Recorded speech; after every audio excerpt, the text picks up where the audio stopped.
Welcome to the Wife Stories YouTube channel. New video every day, and don't forget to subscribe. Here we go. I wipe the blood from my knuckles, and for a moment I don't even realize it's mine. There's this slow, hollow dripping of water in the background. Drip, drip, drip, like it's measuring each second of my life. Pressing on my ears. My hand hurts, but I barely feel it. The sink is stained pink, the cold porcelain turning that dull rose color. I rub my hand under the faucet, watch the water swirl down the drain. It's my blood. Could have been someone else's, but not this time. I'm supposed to explain how everything came to this, like I'm testifying. I imagine a room full of strangers, and I'm under oath. Yes, sir, I did see those pictures. I did take her phone. I did block her cards. That's what they want. My statement. My perspective. Fine. Let them have it. I remember hearing the water drip in the bathroom that morning too. Maybe the faucet was never fully closed. Maybe it's just worn out. Like me. For days, I've been trying to fix everything. My marriage, my sanity, my life. I did it clumsily, in a rush. Then I froze. It all slipped through my fingers. I should start earlier, I guess, but not too early. I'm not here to describe my childhood in Cleveland, or how my father used to throw a football around with me in the yard. I'm here to talk about what happened when my wife took the Super Bowl tickets. That's the pivot point. It's also the first piece of evidence, if you will. I had these tickets in my hand, the ones I'd saved for. The ones I told her about, making sure we could go together. Maybe rekindle something. She reached out and took them. She said, "I'm going with friends. We planned this a long time ago." I really need it. I said nothing. Felt my throat tighten. It was that slow motion freeze when your mind is screaming at you to say something. Defend yourself. But you can't. All you manage is a silent nod. Like your voice died. Then you step back, watch her place the tickets in her purse. Watch her do that little triumphant move with her mouth. She never even noticed the look in my eyes. She'd won. She had no idea how final that victory would be. So, I let her have them. And I realized there was nothing left of me in this relationship. Whatever power cards I had, I just handed them over. I had a suspicion, something was off. The late nights, the absent stares, the overly cautious phone use. But I tried to ignore it. Told myself I was imagining things. A guy can become paranoid. But you know that old phrase, a husband always knows, even if he denies it. Somewhere in his gut he knows. Next day, I came home earlier than usual. The living room was dark. The only light was from her phone, lying on the armchair. That glow was eerie, like a flashlight shining on secrets. I walked over slowly. My heart pounded. I touched the phone. Her screen was open to messages, pictures, too many pictures, her and him. I couldn't breathe. It felt like my chest was being crushed. I don't even remember the exact sequence of images. I just recall flesh, bare skin, the curve of her back, his hands on her hips, the silhouette of something obviously intimate. My head started buzzing. This is it, I said to myself. This is the end. I wish I could say I confronted her right away, but the truth is I froze. My breath came in ragged gasps. I tapped the screen. The chat was with someone named James. I saw texts that burned my eyes. How she missed him. How he made her feel alive. A wave of nausea hit me. My stomach twisted in knots. I wanted to smash that phone, burn the entire memory. Instead, I quietly put it down, face up, so that damning light still shone. Let it glare at me like an accusation. Hours passed in silence. I locked myself in the bedroom, paced around, tried to think. My mind was a mess of images, her laughter with him, her body with him. My heart hammered, my mouth was dry. I wanted to scream, but I just stood there. Might as well have been catatonic. Eventually, I did what any wounded animal does. I lashed out at something. I picked up her phone again, and blocked her credit cards, froze her accounts.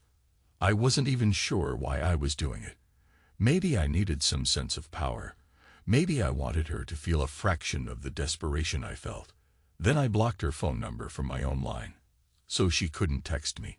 Childish, right? But I couldn't think straight. It was like stepping off a cliff, and all rational thought vanished. Later, she came home, close to midnight. I was on the couch, lights off. My hands were trembling. I heard her step inside, flick the switch. She saw me in the dim glow of the lamp. "Hey, why's it so dark in here?" she asked in that cautious voice.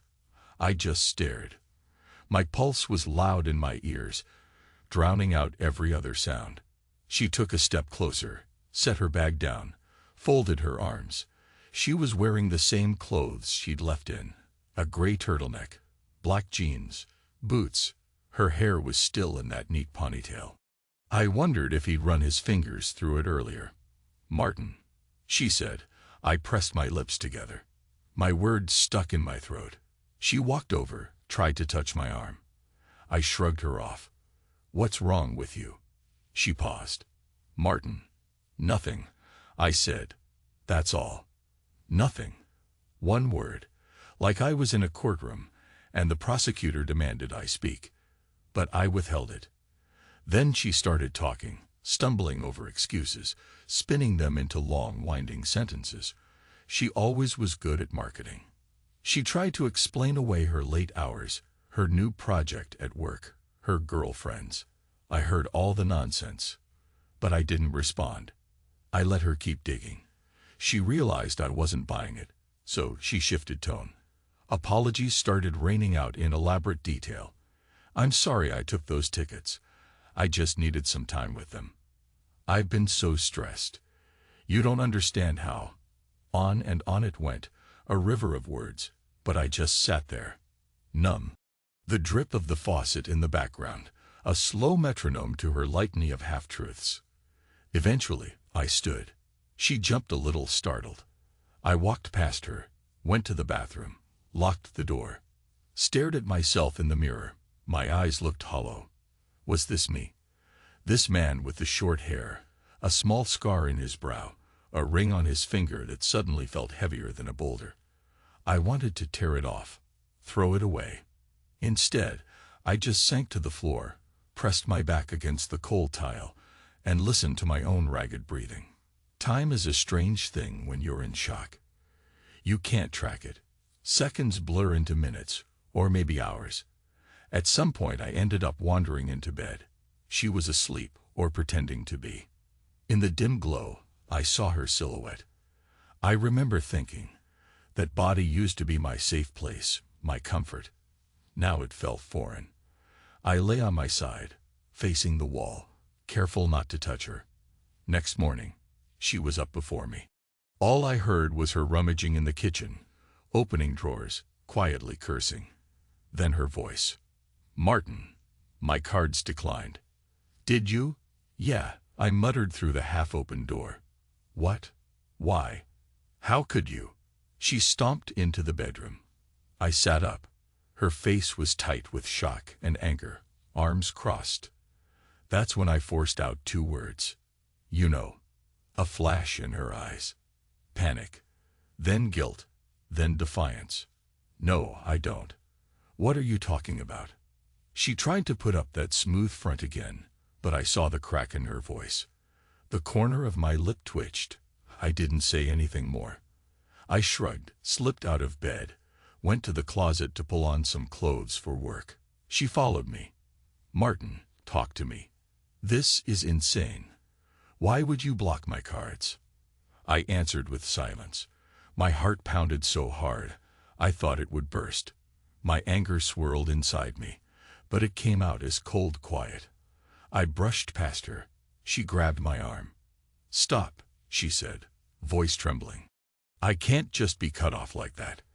I jerked my arm free. "Leave me alone," I said.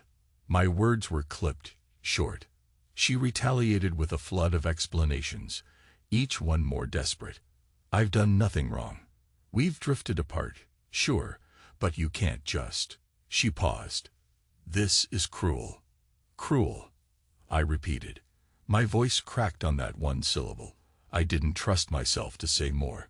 Her eyes searched mine, but I turned away. Then I walked out. I drove to the office in a haze. During the day, I slogged through tasks, forced a performance of normalcy. My coworkers asked if I was okay. "Fine," I said, just that one word. They must have seen the tension in my posture, my stony face. But no one pried too much. Sometimes people sense you're standing on a cliff edge, and they're scared to push. That night, though, was the turning point, because that's when I discovered the deeper layer of her affair. Video calls, messages, receipts for a hotel room. She must have booked it with her own card, but the statements were forwarded to me in a bank alert. I guess they were still connected to our joint account somehow. Another piece of evidence, if you want to call it that. I got home. She wasn't there. The phone was on the kitchen table, wide open again. As if she wanted me to see. Or maybe she was just careless. I scrolled, my hands shaking. Saw explicit texts. Things about the shape of her body, the taste of her skin, how she trembled under his touch. It was all spelled out, vivid, painful. My mouth went sour. I stared at a photo of them in bed, her hair draped across his chest, eyes half-lidded with pleasure. I bit down on my lip so hard it started bleeding. That's probably where my busted knuckles came in later. Everything was building up like a pressure cooker. I pictured them in that hotel room, the smell of sweat, perfume, the slow entangling of limbs. My mind constructed the scene in haunting detail. I felt my stomach churn. That was my wife. And I was the clueless fool buying Super Bowl tickets to fix our marriage. Anger boiled inside me, but a strange emptiness lurked beneath it, like a black hole that threatened to suck everything in. I'm not proud of what I did next, but I'll say it here, on the record. I marched into the garage, rummaged through old boxes until I found an emergency kit. Something inside me wanted to smash everything. But I also had this weird sense of needing to control the destruction. I pulled out a pair of heavy pliers, carried them into the living room, stared at her phone lying there. My reflection shone in the screen. I pressed the metal jaws onto the phone's edges and squeezed. The screen cracked, shards splintered. It let out a weird electronic squeal. Then I flung it across the room. It slammed into the wall, leaving a dent in the drywall. That's when I saw her shape in the doorway. She'd come in. She was watching me. She opened her mouth, but no sound came out at first. Then she burst into frantic speech. "Martin, what are you doing? Have you lost your mind? That phone is..." I think she started to say private, but maybe she realized how stupid that sounded. I said nothing. I just stood there, holding the pliers, breathing like a marathon runner at the finish line. Finally, I threw the tool on the couch and walked upstairs. She ran after me. "Martin," her voice pitched high. "Stop. Talk to me." I swung around at the top of the stairs, glared at her. "Talk," I barked. Then my voice fell to a near whisper. "We haven't talked in months. Not about anything that matters." She tried a softer approach. Her eyes got misty. "I'm sorry. We were drifting apart. I needed something. I felt alone." I clenched my jaw. Rage coiled in my chest. But behind it, I felt a crushing sadness. I wanted to die. Not in some dramatic, suicidal sense. More like I just didn't care to keep breathing. Everything was dull, heavy, suffocating. In that moment, silence became my refuge again. So I turned away. Her words tumbled after me, long and tangled, a net of pleas and reasons. "You weren't there. You never listened." I got lonely. This is so complicated. It just happened. I didn't mean to. I locked myself in the bedroom. She pounded on the door, spitting out more nonsense. Eventually, she gave up. I heard her footsteps retreat, then the muffled sound of her sobbing in the hallway. For the next few days, we existed in this tense stalemate. I kept the cards blocked, kept ignoring her attempts at conversation. I went to work, came home, paced around. In the evenings, she'd hover near me, sometimes making tea or coffee, trying to break through. She told me she cut it off with him. She swore it was just a mistake. She said, "It's you I love. I'm sorry." All in that slow, meandering style, pages and pages of apology. But her eyes told a different story. They darted away when she said love.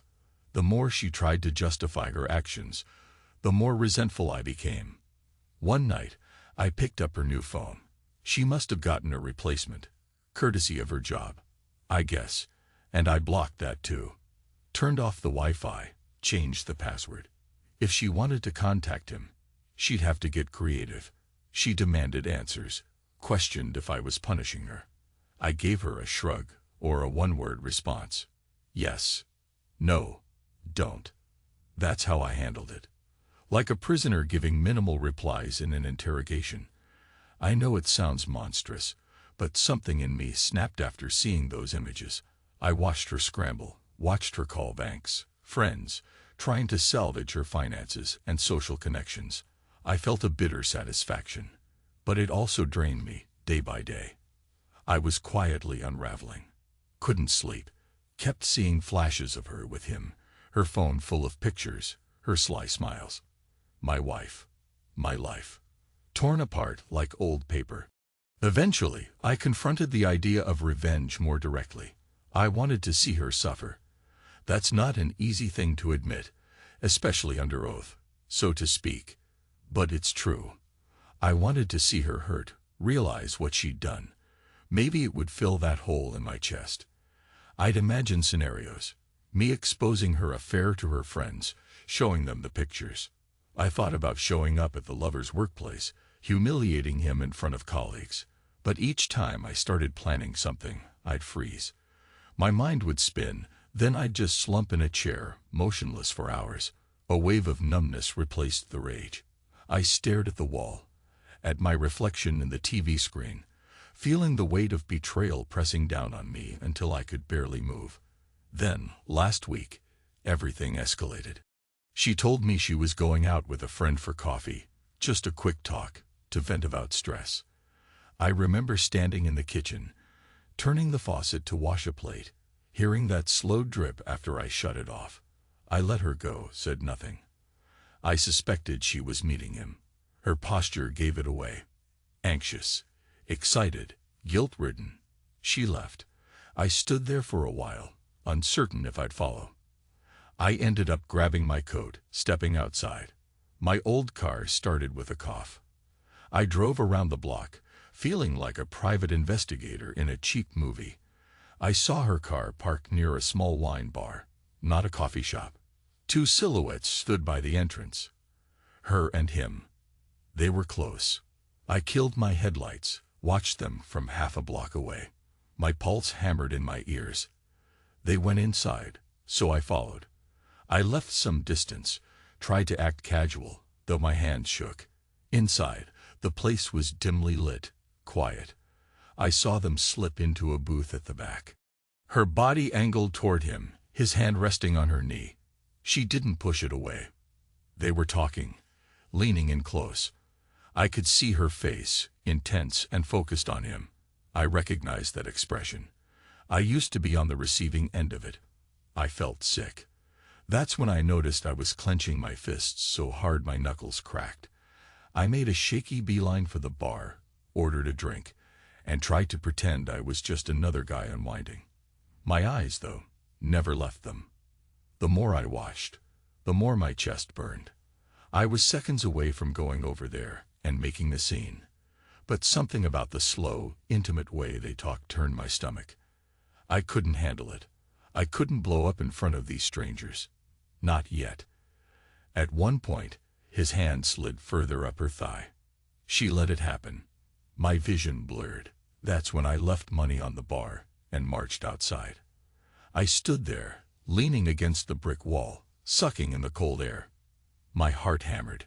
The door opened behind me, and I heard voices. I turned, half expecting it to be them. But it was a couple in their 60s, laughing about some inside joke. They passed by me, the man tipping his hat in greeting. I forced a nod, tried to look normal. Eventually, Sarah and James came out. They were smiling, but there was tension in her face. She looked up, saw me standing there. "Stop dead." He froze too. She whispered, "Martin." I just stared, my hand curled into a fist at my side. James glanced between us, confused, then angry. "You followed us," he said. His voice was low, edgy. I gave a small nod. Didn't trust myself to speak. Sarah started rambling. "This isn't what it looks like. We're just..." She reached for me, but I stepped back. My eyes locked on James. He lifted his chin, took a step forward. "You got a problem?" I almost laughed at the stupidity of the question. Did I have a problem? I stared at his face. Tan skin, neat hair, self-assured posture. I'd pictured his hands on my wife's body. My vision darkened. I cocked my head, spat out one word. "Yes." He squared his shoulders. Sarah tried to wedge herself between us. "Stop," she pleaded. "Both of you." But I was done stopping. Months of anger, betrayal, swirling in my gut. I lunged at him.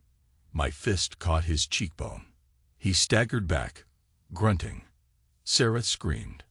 I heard the bar door slam open, voices shouting. I didn't care. I swung again, but he dodged. Landed a punch in my ribs. Pain flared. I stumbled but managed a wild jab, connecting with his jaw. He cursed, fell back a step. Sarah grabbed my arm, nails digging in. "Martin, please, enough." I shoved her aside. Not hard, just enough to free myself. My fists flew again, half mad with hurt. He got in another shot to my stomach, knocking the wind out of me. We clutched at each other, grappling. He was strong, but I had more fury. The next thing I remember was the taste of blood in my mouth, my knuckles hitting something solid. A quick flash of him collapsing onto the curb, breath heaving. Then I heard Sarah's voice, thick with tears. "Martin." She grabbed me again, trying to hold me back. The world tilted. Time slowed. The overhead streetlight flickered, making everything surreal. I glanced down at my hands, saw the blood. Some of it was mine, some his. A couple of guys from inside the bar ran over to pull us apart. People were yelling to call the police. I stood there, panting, while James coughed, wiping his mouth. Our eyes locked. I saw hatred in his face, but behind that, a flicker of fear. Maybe he hadn't expected the quiet husband to snap. Sarah tried to speak, to console me or him. I don't know. Her words tumbled out in a frantic tumble. I turned away, walked to my car. Didn't say a damn thing. She called my name, but I slammed the door shut and sped off. My breathing was ragged, adrenaline coursing through me. I drove endlessly for an hour, maybe two. Ended up by the waterfront, where the black waves lapped at the pier. Killed the engine, sat there staring at the lights reflected on the water. My knuckles stung like fire, still caked with blood. My phone buzzed with messages. Her new number, presumably, or maybe from friends who heard about the fight. I ignored them all. I felt cold, hollow. Part of me wanted to just floor the gas, drive off the pier into the freezing depths. End it. End the memories, the betrayal. But I just sat there, motionless. Eventually, I went home. She wasn't there, or maybe she was at the hospital with him. I didn't care. I collapsed on the couch, stared at the ceiling until sunrise. My mind was a storm of half-formed thoughts. Recollections of our wedding day, the nights we laughed together, random details about her father's funeral. I closed my eyes, tried to sleep, but my heart pounded relentlessly. That's when I fantasized about how sweet it would be if everything just stopped. By morning, she texted me, left voicemails. Her messages were long, frantic. "We need to talk. I'm sorry for everything. I never meant for it to go this far. This is on me, but we can work it out.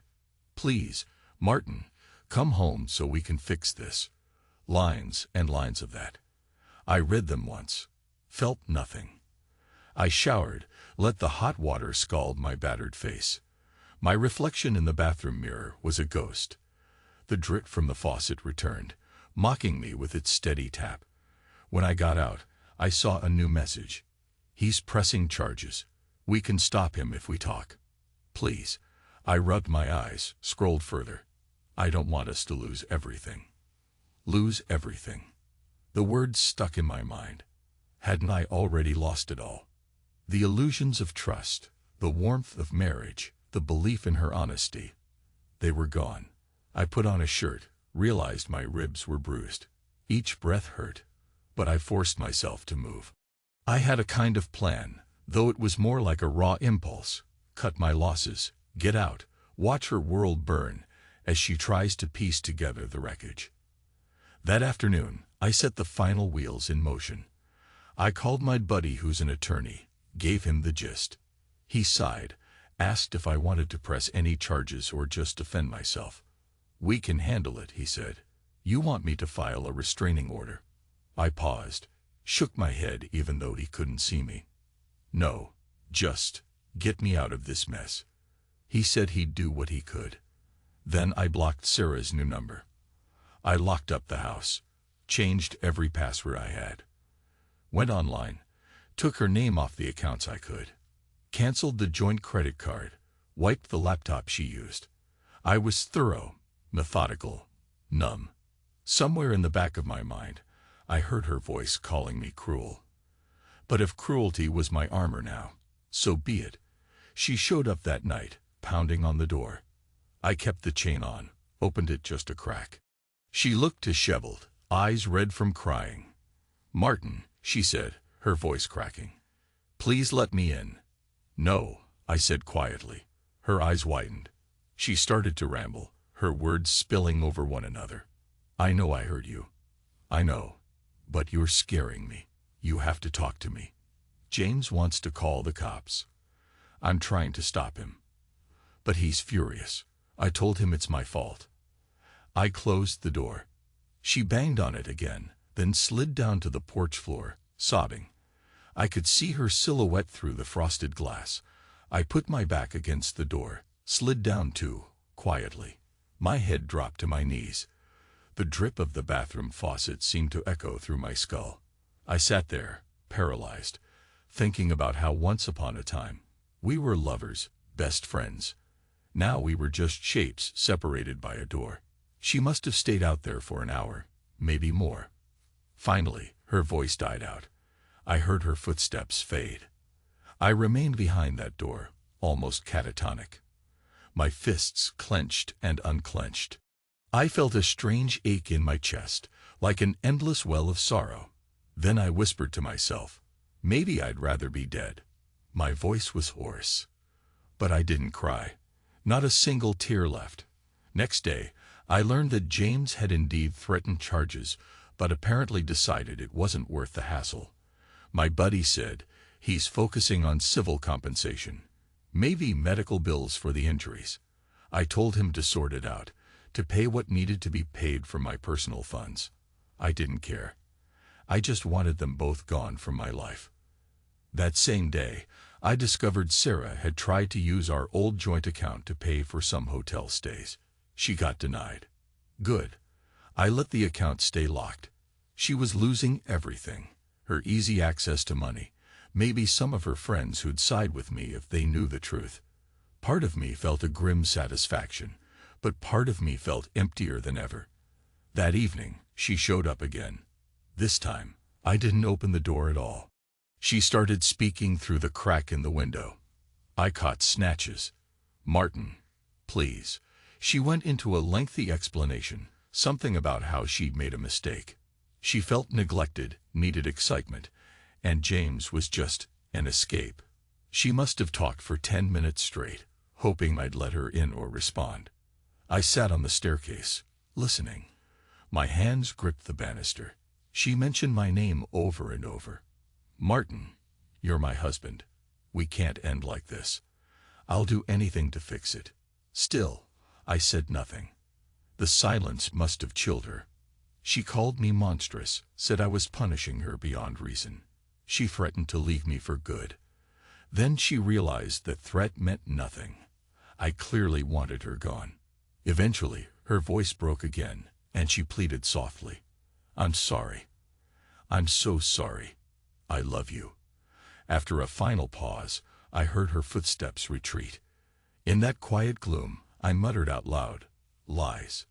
The one word lingered, echoing in the house. In place of tears, I stared blankly at the floor. My throat felt raw. The next day, I made arrangements. Boxed up some of her stuff, left it on the porch. I typed up a simple letter, basically 2 words. Goodbye. Forever. I put it on top of the boxes. If she came by, she'd see it. I turned off my phone, sat in my living room chair, listened to the ticking of the old wall clock. Hours blurred by. My stomach grumbled, but I had no appetite. I was waiting for something, maybe the final break. When she did come, I was in the hallway, leaning against the wall. I watched through a side window as she spotted the boxes, read the note. She just stood there, silent. There was no dramatic outburst. Her shoulders sagged. She looked around, probably trying to see if I was watching. She picked up the note, turned it over, as if hoping there'd be more. Then she set it back down. She brushed her hair behind her ear, exhaled shakily. I saw her lips move. Goodbye. Then she grabbed the boxes and left. I stood there for a long time, an odd mix of relief and heartbreak swirling in my gut. This was it, the final severance. I'd shattered her world, taken away her comfort. She destroyed my trust, my sense of dignity. We were even, I guess, in a terrible way. A week passed. The house was quiet, stale. I resumed going to work, sleeping restlessly, living in a half-daze. Sometimes I'd catch myself wanting to text her, ask if she was okay, but I shook it off. Her final message to me was a voicemail, which I listened to once. I don't understand how we got here. If you ever loved me, talk to me. I'm lost. She sounded genuinely scared. But then again, maybe that was just her marketing skill, the voice she used to manipulate. I deleted it. James tried to push a claim for the fight. My lawyer settled it swiftly with some money. Didn't bother me. It was a small price for closure. My mind rarely drifted to him. He was just the man who walked into my marriage and found a weak spot. If it wasn't him, maybe it would have been someone else. The real betrayal was Sarah's. And the real horror was my numbness. I always thought the worst thing in a marriage was losing love. But that's not it, is it? It's losing the ability to feel anything at all, replaced by raw, empty indifference. Some nights, the thought of dying still crosses my mind like a dark cloud. But I haven't done anything drastic. I suppose I cling to a shred of self-preservation. Maybe deep down, I'm waiting for the day the pain lessens, or the day I can open my heart again. Right now, the house echoes with each footstep. The slow drip from the faucet still goes on. Drip, drip, drip, like it's mocking me with how time just marches forward, unstoppable. I guess the final scene you want from me is the retribution. The moment I said, farewell forever. That was it, the note on the boxes. I watched her read it. I saw her face crumble. That was my revenge, watching the truth sink in. And in that same moment, I realized we were truly done.